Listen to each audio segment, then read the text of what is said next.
قليل قوي اللي مفاصله ما بتوجعوش، قليل جدا.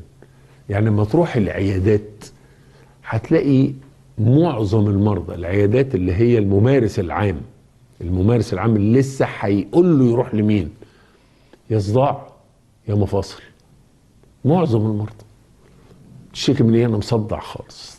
طب اللي بعديه مصدع، وانت مفاصلي بتوجعني، وانت مصدع، وانا مفاصلي بتوجعني. هتلاقي معظم الناس يا مصدع يا مفاصل. فالمفاصل اللي بتوجع دي اللي هي التهاب المفاصل ده مهم جدا جدا. في واحد معتقد ان التهاب المفاصل تبقى روماتيزم، ده كلمة غلط جدا. ده آلام روماتيزمية، موافق، انما كلمة ما فيش حاجة اسمها كده، ما عندناش في الطب كده. هي اسمها روماتيك فيفر، حمى روماتيزمية، بس ما فيش حاجة اسمها واحد عنده روماتيزم. الروماتيزم ده انواع كثيرة جدا جدا جدا ولازم يتشخص.